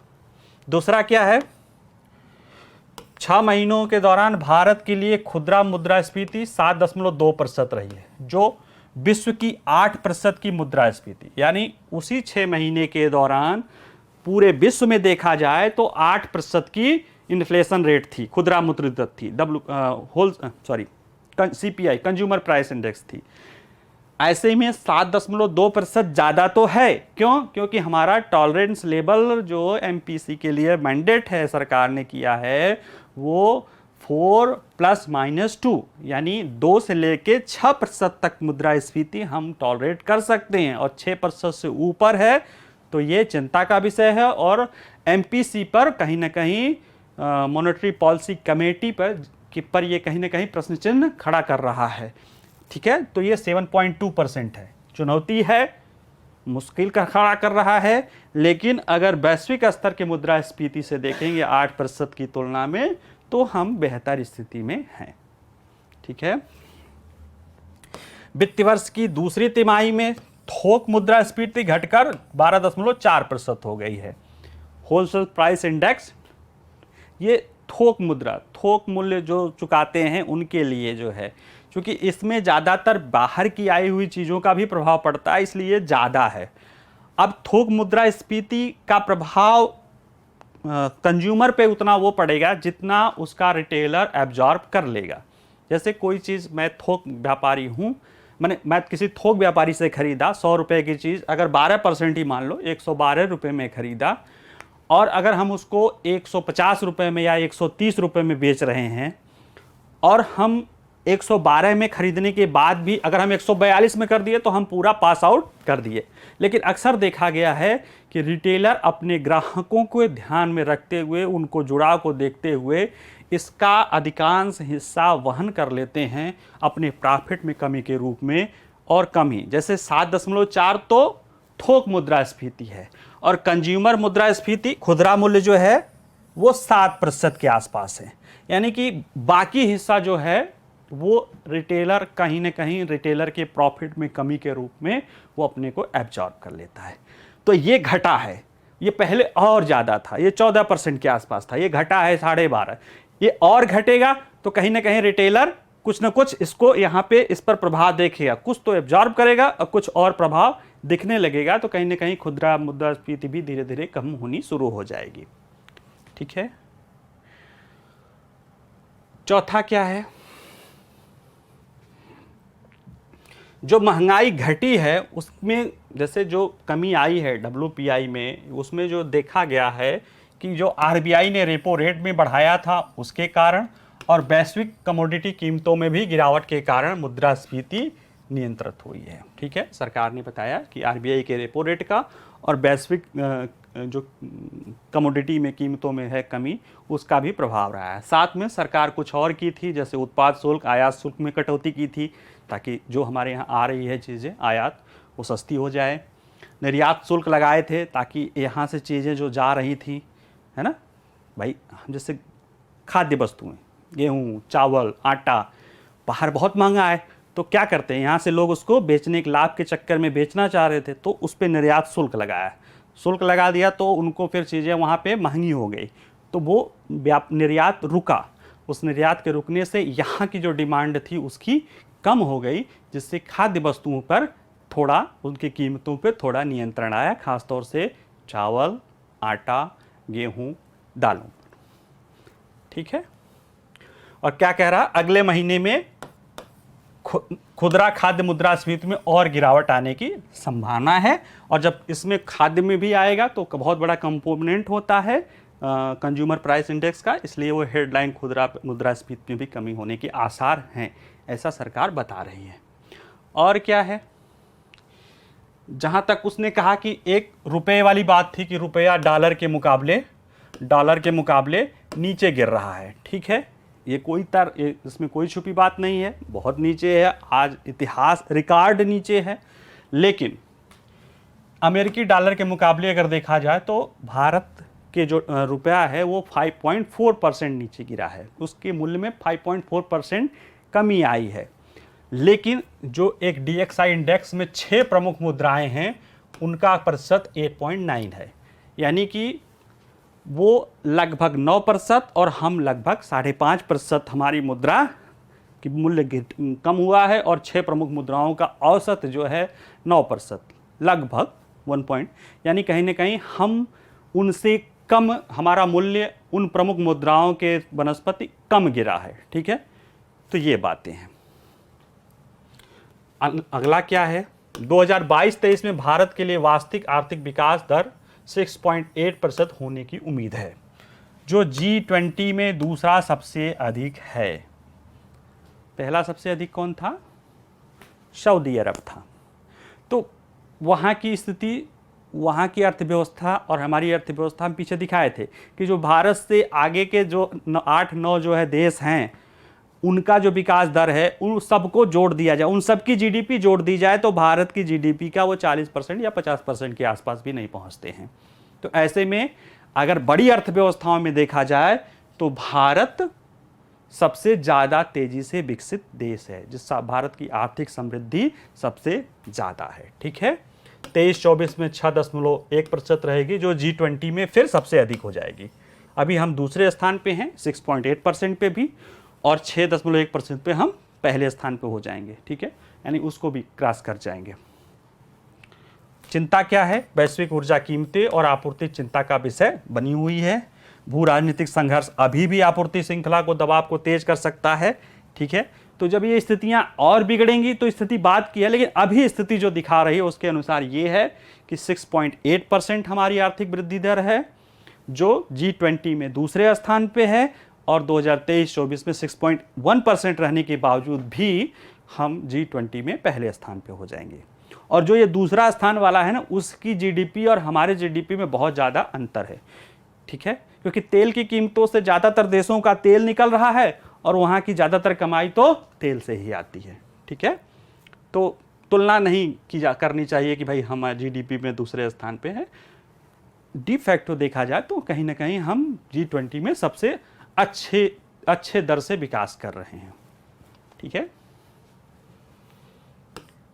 22-23 की पहली छमाही में पूंजीगत व्यय के लिए प्रदान की गई निर्बाध बल, यानी जो वृद्धि दिखा रही है वो दिखा रहा है कि सरकार जो पूंजीगत व्यय के लिए निर्बाध आपूर्ति, यानी पूंजीगत व्यय पे जो लगातार ध्यान दे रहा है, उसके कारण ही ये वृद्धि दर दिख रही है। ठीक है, पूंजीगत व्यय बढ़ा रहा है, कारपोरेट को लाभ हो रहा है। वो कैसे दिख रहा था कारपोरेट का लाभ? आपको बताए हैं कि कारपोरेट टैक्स में वृद्धि के रूप में और इनकम टैक्स के वृद्धि के रूप में रिकॉर्ड कारपोरेट टैक्स और इनकम टैक्स का कलेक्शन सितंबर में हुआ था। ठीक है, और बढ़ती आर्थिक गतिविधियों से एक तो डायरेक्ट टैक्स की जो कमी बढ़ी है, और साथ में अभी पीछे भी देखेंगे, आप न्यूज़ में भी देख चुके होंगे, जो आपको मिला है कि GST का कलेक्शन लगातार 1.4% से 1.4 लाख से करोड़ से ज़्यादा ही हो रहा है। लगातार 9 महीने हो गए हैं, 9 महीनों में GST 1.4 लाख करोड़ से ज़्यादा ही रहा है। पिछले महीने में जो है GST 1.51 लाख करोड़ रहा है, जो अप्रैल के बाद सर्वाधिक है। जब से GST लागू हुआ है तब से अप्रैल के बाद सर्वाधिक रहा है। ठीक है, तो कहीं ना कहीं ये अच्छी चीज़ें बताती है, ये सब बता रही है, जो बाकी विकास गाथा आगे भी बढ़ती रहेगी। ठीक है, अब राजस्व जब बढ़ रहा है, तो जब राजस्व बढ़ रहा है तो जो सरकार का राजकोषीय घाटा है, राजकोषीय घाटा मतलब टोटल व्यय और टोटल आय, टोटल आय में से टोटल व्यय माइनस कर देते हैं, वही होता है क्या, राजकोषीय घाटा। ठीक, सिंपल इतना ही समझिए। उसमें उधार और सारी चीजें होती हैं, वो शामिल होती है। ठीक है, वो क्या है, सुधरा हुआ है। ठीक है, राजकोषीय घाटा, फिस्कल डेफिसिट को आप कई बार ऐसा होता है कि एक लिमिटेड फिस्कल डेफिसिट को अच्छा भी माना जाता है। हालांकि इस समय जो है 6 पॉइंट कुछ परसेंट 4% है, वो थोड़ा ज़्यादा है, लेकिन फिर भी हमारा नियंत्रित है। क्यों? क्योंकि राजस्व सृजन से सरकार की आय बढ़ रही है। फिस्कल डेफिसिट बताता है कि सरकार कितना उधार ले रही है, सिंपल सी बात, मार्केट से कितना उधार ले रही है। मार्केट मतलब लोग जो जमा कर रहे हैं या जो बैंक से लेती है, आरबीआई से लेती है, मतलब कितना उधार ले, अपने संसाधनों को पूरा करने के लिए उसको जो कमी आ रही है वो वही बताता है फिस्कल डेफिसिट। ठीक है, तो जब राजस्व सृजन हो रहा है, ऐसे में सरकार को कम उधार लेने की जरूरत पड़ रही है। जब सरकार कम उधार लेगी तो फिस्कल डेफिसिट नियंत्रित रहेगा, जबकि इसको बढ़ने की उम्मीद थी। क्यों? क्योंकि जो हम इंपोर्ट कर रहे हैं पेट्रोलियम प्रोडक्ट, तो पेट्रोल डीजल प्लस जो उर्वरक है उस पे, और बहुत सारी जो खाद्य परियोजनाएं चली, जैसे खाद्य सब्सिडी है, ये सारी चीज़ों से क्या होता है, सरकार उस पर खर्च करती है पैसा। तो सरकार ने, अब चूंकि तेल महंगा हो गया है और पेट्रोलियम प्रोडक्ट्स महंगा हो गया, तो उससे गैस महंगा हो गया, तो उससे बनने वाले रासायनिक उर्वरक भी महंगे होंगे। ऐसे में क्या होगा, सरकार का खर्च बढ़ेगा। लेकिन चूंकि सरकार की आय भी बढ़ रही है राजस्व के कारण, इसलिए राजकोषीय घाटा बढ़ने की, मतलब सरकार के खर्च बढ़ने के बावजूद भी राजकोषीय घाटा नियंत्रित है। ठीक है, बजट जो अनुमान है उससे कम है। ठीक है, अभी आगे देखेंगे उसमें है कि बजट अनुमान से जो है कम है। ठीक, और अभी देखिए सब्सिडी के रूप में क्या, उर्वरक सब्सिडी, अभी सरकार ने न्यूट्रिशन बेस्ड सब्सिडी में 53,000 करोड़ रुपए क्या किया है, खर्च के लिए प्रावधान किया है। वो कहीं ना कहीं क्या है, उर्वरक सब्सिडी है, जो खाद बनाने वाली कंपनियों को जाएंगी, ताकि किसानों को सस्ते दर में उर्वरक उपलब्ध हो सके और किसान उनका प्रयोग करके अधिक उत्पादन और फलतः अधिक लाभ कमा सके। ठीक है, नौवां क्या है, पीएमआई मैन्युफैक्चरिंग वृद्धिशील जोन में बना हुआ है, यानी 50% के ऊपर है, सर्विस सेक्टर में भी और मैन्युफैक्चरिंग सेक्टर में भी, अभी पीछे बता चुके हैं इसको। प्रत्यक्ष विदेशी निवेश को भी अगर देखा जाए, एफडीआई की हमारी अर्थव्यवस्था के बारे में, ये तो सरकार हम कह रहे हैं, लेकिन हमारी अर्थव्यवस्था के बारे में दुनिया की क्या राय है, तो ये बताता है कि एफडीआई प्रवाह 2021-22 में 31.3 बिलियन था अप्रैल से जुलाई के बीच में, जो बढ़ के 18.8 बिलियन अमेरिकी डॉलर हो गया है। तो 13 से 18 यानी 5 बिलियन डॉलर। और अगर इसको उसके रूप में देखा जाए, इसके परसेंटेज के रूप में देखा जाए, तो तकरीबन 40% का ग्रोथ है। तो कहीं ना कहीं अगर कोई हमारे यहाँ आके अर्थव्यवस्था में दीर्घकालीन निवेश कर रहा है, तो कहीं ना कहीं उसको लगता होगा कि उसकी पूंजी लाभ कमाएगी, तभी वो आगे हमारे यहाँ कर रहा है। ऐसी स्थिति में जबकि ऑलरेडी डॉलर वहाँ के केंद्रीय बैंक ने अमेरिका के डॉलर ब्याज दर काफ़ी बढ़ा दिया है, यानी डॉलर पे भी उसको अपने यहाँ ब्याज ज़्यादा मिलेगा, इसके बावजूद भी अगर एफडीआई आ रही है, तो कहीं ना कहीं ये बात दर्शाता है कि हमारी अर्थव्यवस्था में जो पीछे हम लोगों ने कहा है, वही दुनिया भी विश्वास कर रही है। आईएमएफ ने तो कहा भी है कि हमें इस विकट परिस्थिति में भारत से सीखने की ज़रूरत है कि भारत ने कैसे अपने यहाँ के स्वास्थ्य सेवाओं, सामाजिक चीज़ों को मैनेज करते हुए विकास के पर बल दे रहा है। ठीक है, हालांकि उसने आशंका की कि आरबीआई के पास बहुत रूम नहीं है, ऐसे वो ब्याज दर बढ़ा रहा है, लेकिन इसके बावजूद भी भारत को अन्य देश कॉपी कर सकते हैं। ठीक है,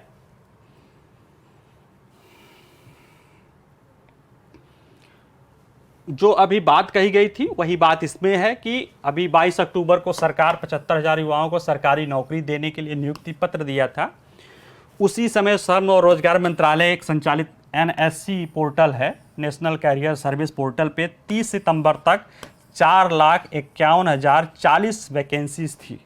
निजी क्षेत्र के लिए 4,51,040 वैकेंसी थी और अप्रैल से सितंबर के दौरान 13.16 लाख वैकेंसी के लिए 25 लाख उम्मीदवारों का साक्षात्कार भी हुआ था। यानी सरकार तो दे ही रही है, सरकार के अतिरिक्त निजी क्षेत्र में भी रोजगार के अवसर सृजित हो रहे हैं। क्यों? क्योंकि निजी क्षेत्र कहीं ना कहीं तमाम वैश्विक समस्याओं के बावजूद भी उसका उत्साह, क्योंकि वो लाभ प्राप्त कर रहा है ना, कॉर्पोरेट टैक्स ये बता रहा है कि कहीं ना कहीं कॉर्पोरेट को लाभ हो रहा है, और जब कॉर्पोरेट को लाभ होता है तब वो निवेश करना जारी रखता है, और जब निवेश होगा किसी अर्थव्यवस्था में तो वही निवेश आर्थिक समृद्धि के रूप में आती है। ठीक है, निवेश होगा तो कहीं ना कहीं फैक्ट्री लगेगी, कहीं ना कहीं रोजगार क्रिएट होगा, और वो रोजगार क्रिएट होगा तो लोगों को रोजगार मिलेगा, लोगों की आय बढ़ेगी, फिर आय बढ़ेगी तो लोग खर्च करेंगे तो इकॉनमी को बेहतर होने में मदद मिलेगी। ठीक है, वो एक चलता रहता है, काज इफेक्ट उसका उस पर चलता रहता है। देख लीजिएगा इसको आप लोग। एक ये था, हालांकि इस पे चर्चा हो चुकी है कि धान की पराली से संपीड़ित बायोगैस कहाँ पे, संगरूर में, पंजाब के लगाया गया है। वहाँ पे जो धान की पराली है जला दिया जाता है, प्रदूषण होता है। इस समय तो NCR वो उससे प्रभावित है, क्योंकि देखा गया है कि हरियाणा में तो पराली जलाने की घटनाओं में कमी देखी गई थी, लेकिन पंजाब में जलाई गई है पराली। ठीक है, उसका प्रभाव प्रदूषण के रूप में सबको पड़ता है। बताया था जब ये पढ़ाया था कि मिट्टी और उसके माइक्रोन्यूट्रिएंट पे तो पड़ता ही पड़ता है, प्रदूषण पे भी, पर्यावरण पे भी इसका बहुत विनाशकारी प्रभाव पड़ता है। सरकारें सख्त हैं, नियम बना रही हैं, ग्रेडेड रिस्पॉन्स एक्शन बोल ला रही हैं, लेकिन उसका बहुत ज़्यादा फ़ायदा नहीं मिल रहा है। इस समस्या को दूर करने के लिए जो इसके लिए जिम्मेदार संस्था है उसने 2 उपाय किए, एक ex-situ जहाँ पे है उससे दूर ले जाके उपाय, और एक in situ उपाय ये था कि खेत में ही जैविक और ये आदि चीज़ों को करके, और उसको रीपर आदि, और एक मशीन का नाम नहीं पता है, मतलब कुल मिला के उसका खेत में ही उपचार कर दिया जाए, निपटान कर दिया जाए, ताकि किसान उसको जलाए ना और उनको अगली फसल बोने के लिए दिक्कत ना हो, क्योंकि बहुत कम समय, 10 से 15 दिन का समय मिलता है। और ऐसे में पहले क्या होता था, हाथ से जब कटाई होती थी तो धान की पराली पशुओं के चारे के रूप में उपयोग हो जाती थी। ठीक है, खेत नीचे से काट लिया जाता था, खेत के किसान में। अब क्या है, हार्वेस्टर, जो बड़े पैमाने पे खेती वहाँ की जाती है, बड़े स्तर पे की जाती है, बड़े किसान हैं तो वो हार्वेस्टर से खेती करते हैं। हार्वेस्टर ऊपर से काटता है और उसको चूँकि तुरंत उसमें फिर वो काम नया फसल बोना रहता है 10 से 15 दिन के अंदर में ही। ऐसे में किसान उसको जला देते हैं ताकि उसका जो अवशेष है वो वहीं समाप्त हो जाए और तुरंत खेत तैयार मिले। ठीक है, तो इसके लिए इन सीटू ये देखा गया कि अगर हम इस पराली का उपयोग करने लगे और किसान को इस पराली से फ़ायदा मिलने लगे, अगर हार्वेस्टर से कटा रहा है, उसको लगता है कि अगर मजदूरी से कटाएंगे तो लेट होगा, दूसरे उसको उससे होने वाला फ़ायदा उसको ज़्यादा आर्थिक नुकसान देगा।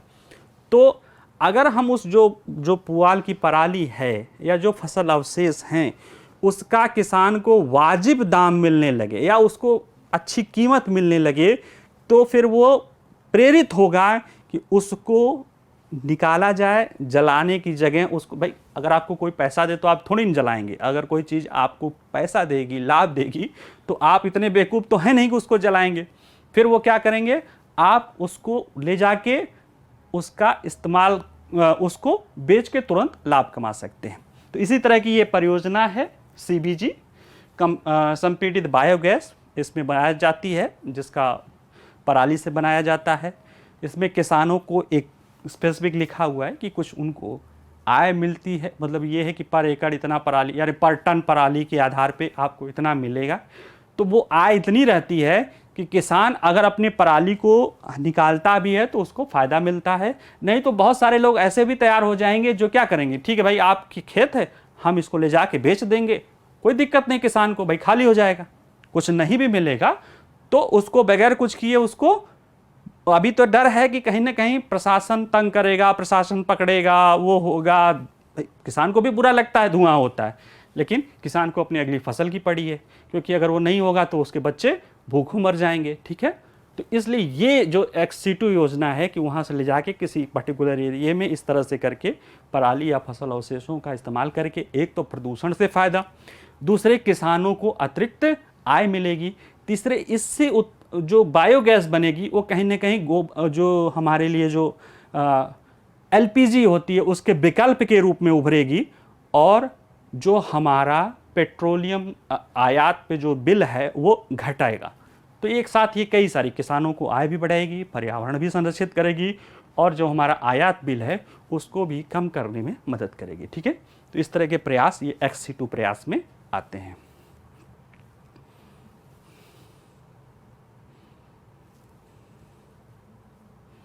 बहुत सारी चीज़ें हैं इसमें, सारे आंकड़े लिखे हुए हैं, पढ़ लीजिएगा। पढ़ के मतलब ये कहना ये है कि ये किसानों को लाभ देना, क्योंकि ये इस आधार पे जब किसान को लाभ होगा, लोगों को लाभ होगा, तभी लोग उसका निस्तारण करने के लिए, जब लाभ होगा तो क्यों उसको जलाएंगे, वो बेच नहीं देंगे।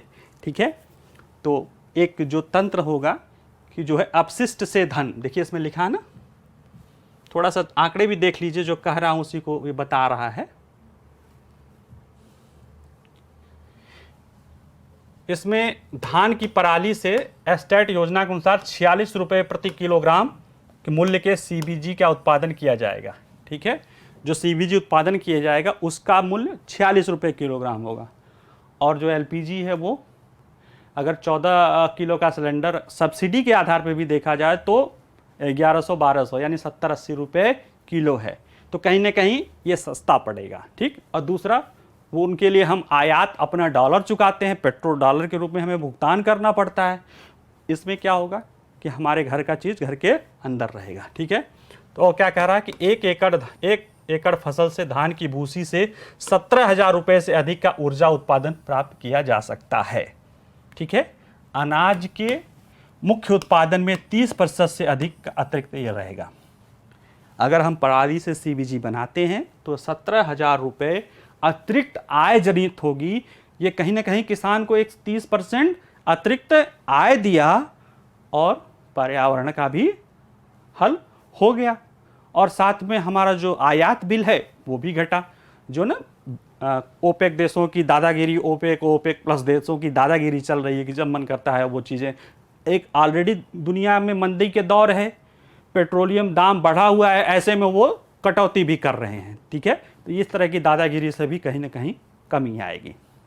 छोटा प्रयास है, आज छोटा है, अगर ये बहुत बड़े पैमाने पे होने लगे तो फिर आप इसको देखिए कि इसका बहुत ही अच्छा सकारात्मक परिणाम कृषि पर, किसानों पर, पर्यावरण पे और हमारे अर्थव्यवस्था पर भी पड़ेगा। ये चक्रीय अर्थव्यवस्था के लिए है कि जो अपशिष्ट है, जो हमने जिसको बेकार समझा है, उससे, वेस्ट से हमको वेल्थ मिलेगा, जिसको हम फेंक देते हैं वो हमको धन दे रहा है। ठीक है, ये उस पे काम कर रहा है।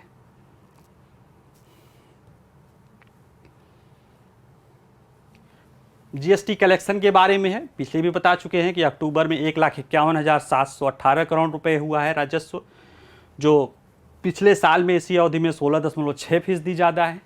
आंकड़े हैं, ये बताता है, GST कलेक्शन बताता है कि हमारे यहाँ आर्थिक गतिविधियाँ हो रही हैं, वस्तुओं का उत्पादन। GST में क्या है, उत्पाद शुल्क है और सर्विस एंड सेल टैक्स है। ठीक है, इन्हीं तीनों का मिला जुला रूप है GST।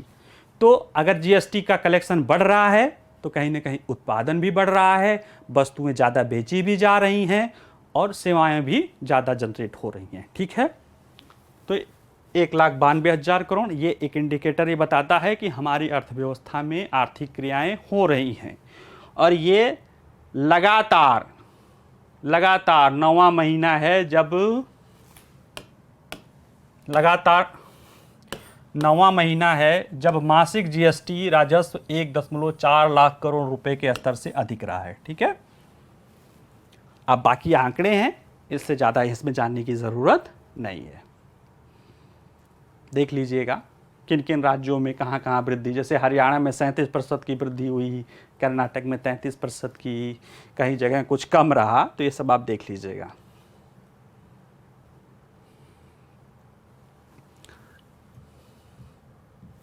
भारत की फैक्ट्री गतिविधियों में तेजी, कारखानों में, और 3 साल में सबसे अधिक नौकरियां। ये आंकड़ा क्या है? भारत में मैन्युफैक्चरिंग गतिविधि में तेजी आई, विदेशी मांग बढ़ने से भारत का औद्योगिक विकास भी तेज हो रहा है। S&P ग्लोबल द्वारा जारी किया गया मैन्युफैक्चरिंग परचेसिंग मैनेजर इंडेक्स, यानी जो परचेसिंग मैनेजर इंडेक्स होता है PMI, वो मैन्युफैक्चरिंग सेक्टर के लिए भी आता है और सर्विस सेक्टर के लिए आता है। बता दिया, पीछे भी बता दिया, पहले भी बता दिया कि जब इंडेक्स 50 से ऊपर रहता है तो ये बताता है कि बेहतर स्थिति, कहीं ना कहीं विकास दर वृद्धि हो रही है। 50 से नीचे है तो ये बताती है कि कहीं ना कहीं मंदी का दौर चालू है। ठीक है, तो ये सितंबर में 55.1 से अक्टूबर में 55.3% हो गया है। तो ये बता रहा है कि कहीं ना कहीं मैन्युफैक्चरिंग सेक्टर में भी विकास हो रहा है। ऑलरेडी 55.1 है, अब 55.3, यानी इसमें और सुधार हो रहा है। विदेशों में भी मांग धीरे धीरे बढ़ रही है। ठीक है, और अक्टूबर में भारत की फैक्ट्री गतिविधियों में तेज गति से विस्तार हुआ, फर्मों में बड़ी संख्या में लोग, इस कारण नौकरियों 33 महीने के उच्च स्तर पर पहुंच गई हैं। इसमें यह कहा गया, इसके कारण जो नौकरियों का डिमांड है, यानी जो नौकरियां हैं, वो पिछले 3 सालों 33 महीनों में उच्चतम स्तर पे बन गई हैं, यानी कोरोना के पहले, कोरोना काल, कोरोना के बाद और अभी। ठीक है, और किसी भी अर्थव्यवस्था में अगर रोजगार बढ़ रहा है, और उसमें भी अगर मैन्युफैक्चरिंग सेक्टर में रोजगार बढ़ रहा है, तो ये अर्थव्यवस्था के अच्छे इंडिकेटर्स में इसको माना जाना चाहिए। क्योंकि रोजगार हो सकता है कि इन कंपनी का कॉर्पोरेट टैक्स बढ़े तो किसी कंपनी का लाभ हो जाए, जिसके बड़े शेयर धारक उनको लाभ हो जाए, लेकिन जो रोजगार बढ़ता है तो आम लोगों के घरों में पैसा जाता है। लोग रोजगार होते हैं, कमाते हैं, तो उनके घरों में वेतन आदि के रूप में पैसा जाता है, और ऐसे में उन घरों में खुशहाली आती है, उन घरों का उपभोग बढ़ता है, उन घरों की मांग बढ़ती है, तो उन घरों से सोशल इंडिकेटर में भी सुधार देखा जाता है।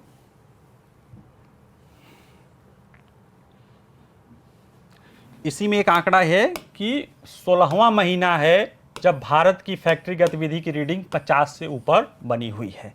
ठीक है, ये बता रहा है। और इसमें जो कहा गया है, भारतीय निर्माता जो मैन्युफैक्चरर हैं, वो अक्टूबर 2023 तक उत्पादन की मात्रा की वृद्धि में अभी जो हो रहा है और जो आगे होगा उसको भी लेकर क्या है, ये आश्वस्त हैं कि भारत में औद्योगिक गतिविधियां तेजी से होंगी, मांग तेजी से है।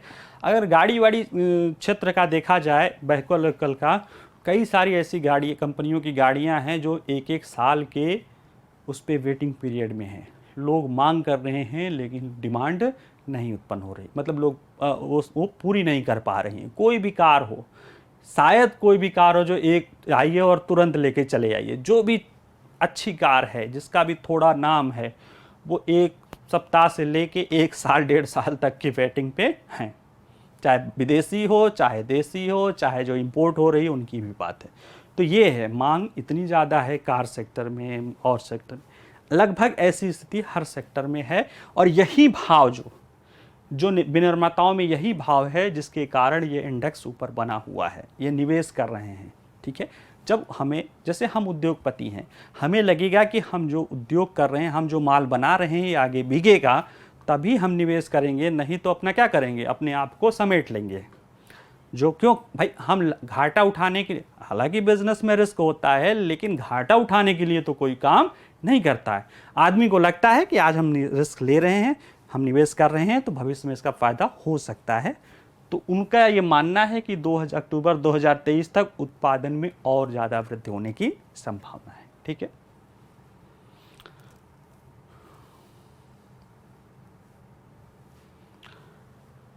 उसी तरह से है जो प्रमुख उद्योगों का सूचकांक, ये हर महीने आता है, देख लीजिएगा। सितंबर 22 में 7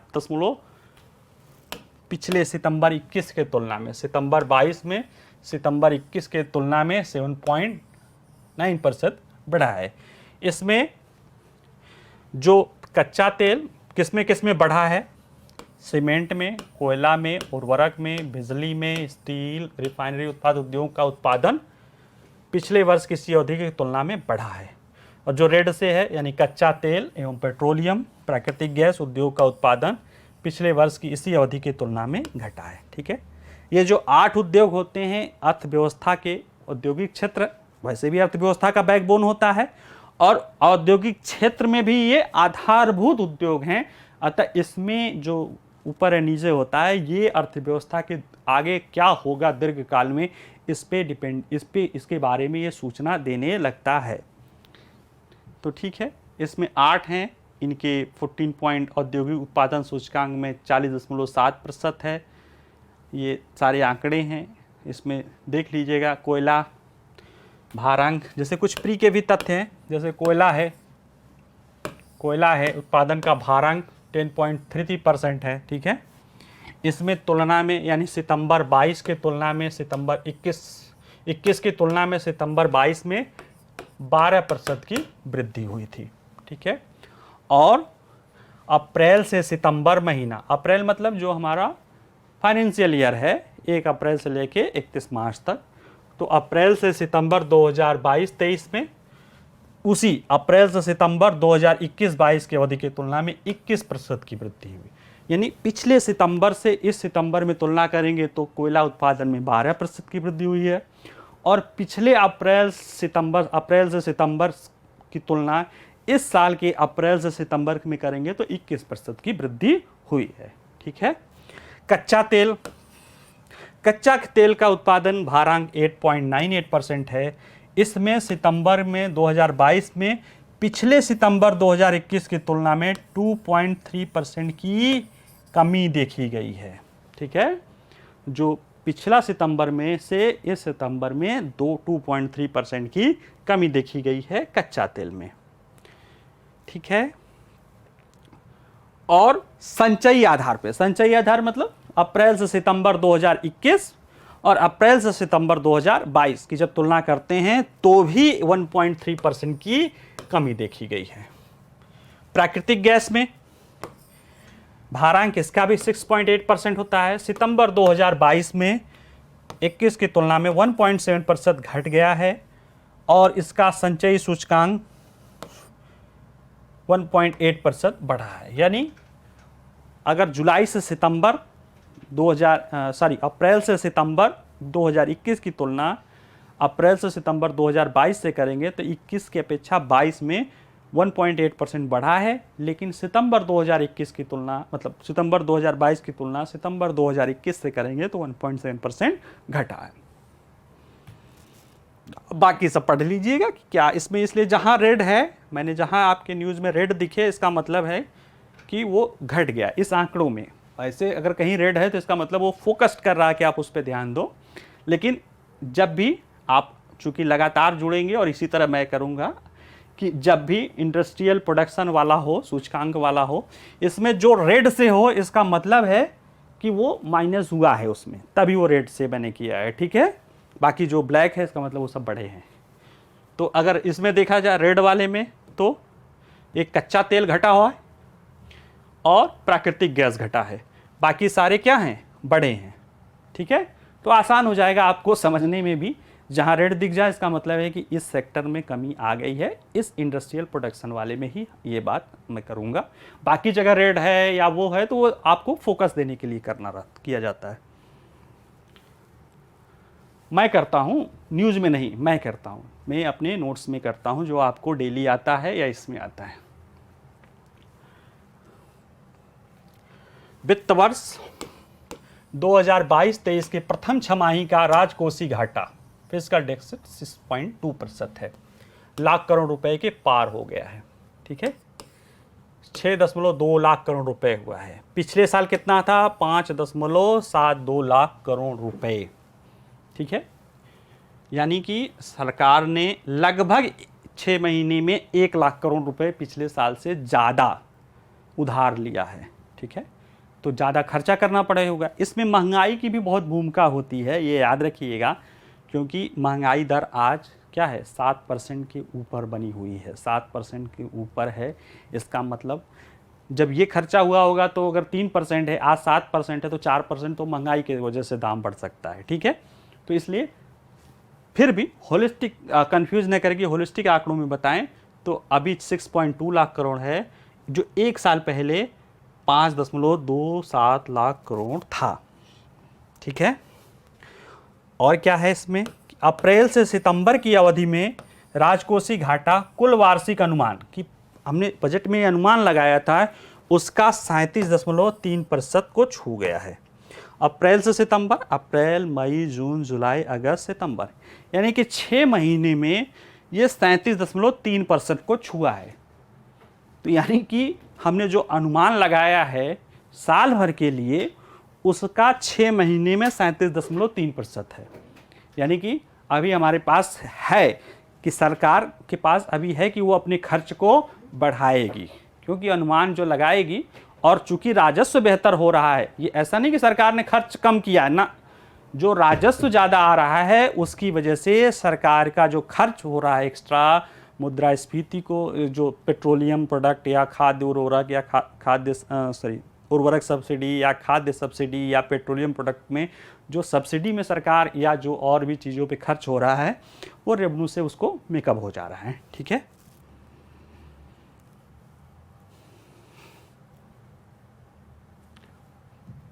देखिए इसमें लिखा है शुद्ध कर संग्रह 10.12 लाख करोड़ हो गया 6 महीने में, जो एक साल पहले की तुलना में लगभग 10% अधिक है। तो टैक्स रेवेन्यू भी बढ़ा, तो हम ज़्यादा खर्च करने के बावजूद भी हम ठीक ठाक स्थिति में हैं। अर्थशास्त्रियों का अनुमान है राजकोषीय घाटे को बढ़ाते हुए सब्सिडी की उच्च आवंटन पर 2 लाख करोड़ रुपए की वृद्धि होने की, यानी जो अर्थशास्त्री मानते हैं कि जो सब्सिडी के बढ़ने के कारण सरकार को जो बजट अनुमान किया उसमें 2 लाख करोड़ एक्स्ट्रा खर्चा करना पड़ेगा, लेकिन चूंकि आज राजस्व ज़्यादा है तो उसको मिटिगेट होने की संभावना है। ठीक है, तेजी आ रही है। पिछले 6 महीने में कुल खर्च सरकार की है 8.24 करोड़। ठीक है, जबकि पिछले वर्ष समान अवधि के लिए 16.26 करोड़ रुपए खर्च किए, यानी देखिए पिछले 6 महीने में 2 लाख करोड़ सरकार ज़्यादा खर्च की है। ठीक है, बजट 22-23 में, वार्षिक बजट 22-23 में राजकोषीय घाटे का लक्ष्य सकल घरेलू उत्पाद का 6.4% निर्धारित किया गया है, जबकि पिछले वर्ष 6.7% है। पिछले वित्त वर्ष में सरकार इस साल सरकार 40 लाख करोड़ रुपए खर्च करेगी, जो पिछले वर्ष की तुलना में लगभग 4% अधिक है, लेकिन लगभग 7% की मुद्रास्फीति के कारण वास्तविक रूप से कम हो जाएगी। यानी सरकार ज़्यादा रुपया तो खर्च करेगी, लेकिन चूंकि मुद्रास्फीति ज़्यादा है, इसलिए ये खर्च जो है जो वास्तविक पैमाने पर आएगा, जैसे किसी 100 रुपये की चीज़ को आप 110 में खरीदते हैं तो खर्च तो बढ़ा, लेकिन जो वस्तु जो देना चाहिए था वो उतना ही रह गया, क्योंकि मुद्रास्फीति ज़्यादा है। ये कहना चाह रहे हैं। ये एक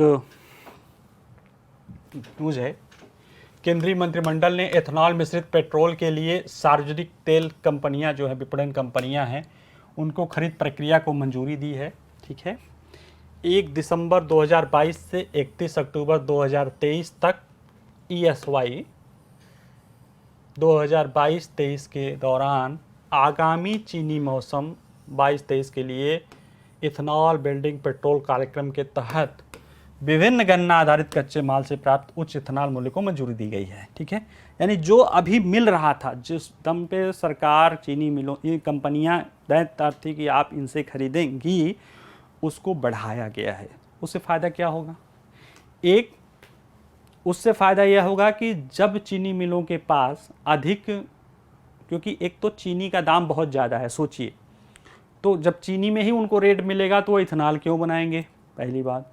दूसरी बात, अगर वो बनाएंगे भी और अगर उनको रेट सही नहीं मिला तो फिर वो उनको घाटे में होंगी। जब वो घाटे में होंगी तो वो किसानों को पैसा कैसे दे पाएंगी, और किसानों को पैसा, ऐसे ही गन्ना किसान परेशान है क्योंकि उसका इनपुट कास्ट बहुत आता है, बहुत ज़्यादा पूंजी लगा के करता है, जब आता है तो आता है।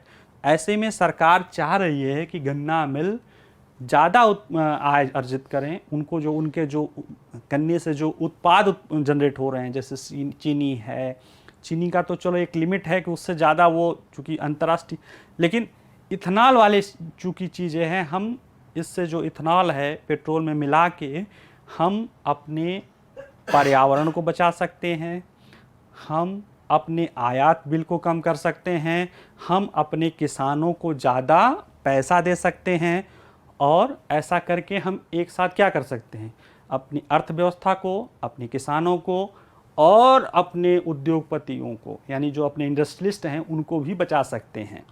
भाई अगर इंडस्ट्रियलिस्ट कोई, उसको लाभकारी मूल्य मिलेगा तो वो चीज़ों को इन्वेस्ट करेगा, अगर उसको लाभ नहीं मिलेगा, उसको पता है हानि होगी, तो वो इन्वेस्ट नहीं करेगा। अगर उद्योगपति इन्वेस्ट करेगा तो किसानों से गन्ना लेगा, गन्ना ज़्यादा लेगा, उसका ज़्यादा मूल्य देगा, और जब ज़्यादा मूल्य देगा किसानों को समय पे पैसा मिलेगा तो किसानों की आय बढ़ेगी। और अभी देखेंगे कि 10% मिश्रित है पेट्रोल में इथेनॉल, बाद में इसको 20% तक ले जाने की बात है, और जब 20% तक हो जाएगा तो जो भी हमारा पेट्रोल पे आयात है उसका 20% तो हम बचा लेंगे, और वो जो बचाएंगे तो बहुत बड़ी अमाउंट, अगर 15 लाख करोड़ रुपए अभी आयात बिल आ रहा है और उसका 20% हम इथेनॉल कर देते हैं तो 30,000 करोड़ रुपए हम बचा सकते हैं, सॉरी नहीं, 3 लाख करोड़ रुपए हम बचा सकते हैं। तो ये चीज़ें हैं, कार्यक्रम क्या क्या है, मिश्रण है, सब लिखा हुआ है। ये जो अभी बताए थे ना कंप्रेस्ड बायोगैस वाला, कि वो वेस्ट से, इसमें क्या है कि किसानों को भी आय मिले। जैसे गडकरी जी कहते हैं कि अब हमारा कृषि उत्पादक ऊर्जा उत्पादक बनेगा, गन्ना उत्पादन कर रहा है तो गन्ना से चीनी उत्पादित हो रही है, अब अगर एथेनॉल बनाने लगेगा, अगर एथेनॉल बनेगी तो उसको अपनी ऊर्जा के उत्पादन में भी महत्वपूर्ण योगदान करेगा। ठीक है, 20% तक, 10 से 20% तक के लिए तो 10% इथेनॉल मिक्सिंग पेट्रोल है, जून 2022 से ही हो गया है, गाड़ियों में कोई परिवर्तन नहीं करना पड़ा है, 20% तक भी नहीं करना पड़ता है, लेकिन इससे ज़्यादा भी किया जा सकता है। उसके लिए फ्लेक्स इंजन की ज़रूरत है, वो उस पर भी बात चल रही है कि भारत में flex engine, IC internal combustion वाले फ्लेक्स ईंधन जो है लाए जाएं, ताकि ज़्यादा से ज़्यादा इथेनॉल का उपयोग किया जा सके। और एक तो इथेनॉल में प्रयोग से जो पेट्रोलियम प्रोडक्ट के दहन से कम कार्बन का जो है पर्यावरण वाले जो तत्व होते हैं प्रदूषण वाले, वो कम जनरेट होते हैं। दूसरे, किसानों की आय बढ़ती है। तीसरे, ऊर्जा के लिए हम दुनिया पे कम निर्भर होंगे। ऐसे में हमारी ऊर्जा सुरक्षा, पर्यावरण सुरक्षा और किसानों की आय और रोजगार की भी सुरक्षा एक साथ हो सकती है। इसलिए ये क्या है, क्या लिखा है, जो ये चीज़ें हैं। और उसके पहले जो सीबीसी देखी थी कि कृषि क्षेत्र में ऊर्जा क्रांति, ये क्या है, कृषि क्षेत्र में एनर्जी रिवोल्यूशन है। ठीक है, अभी श्वेत क्रांति देखे, हरित क्रांति देखे, ब्लू इकॉनमी देखे, अब ये एनर्जी रिवोल्यूशन है। ठीक है, ऐसा लोग कहते हैं, सरकार अभी नहीं कही है। ठीक है,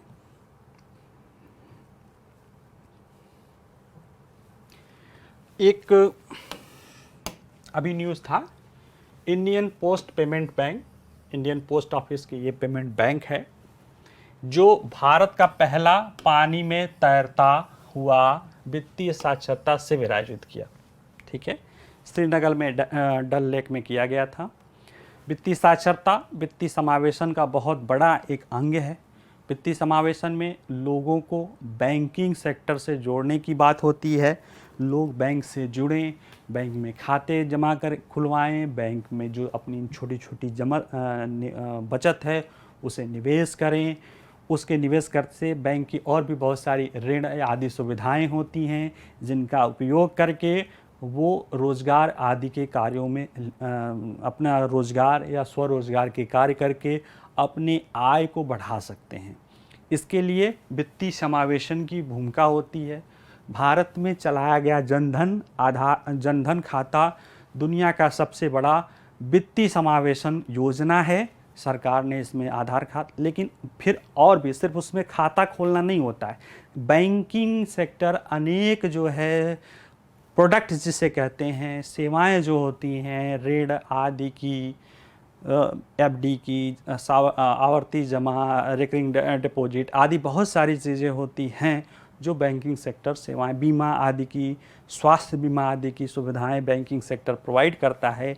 लेकिन अनेक बैंकिंग सेक्टर की पहुंच ग्रामीण क्षेत्रों में या बहुत रिमोट क्षेत्रों में नहीं है। हालांकि बैंक मित्र आदि के द्वारा वहां कोशिश कर रही है।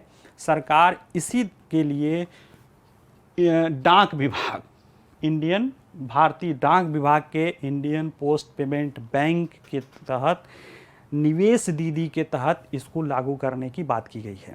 वित्तीय समावेशन बैंक और वो सारी चीज़ें तो कर ही रही हैं जिनके पास है।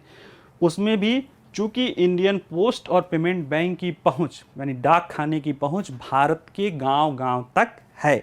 डाकिया बाबू गांव में गांव-गांव तक जाता है। ऐसे में जो डाक है वो बैंक के रूप में उनको बदल दिया गया है, पेमेंट बैंक के रूप में उनमें ज़्यादातर भूमिकाएं अदा करने लगे हैं।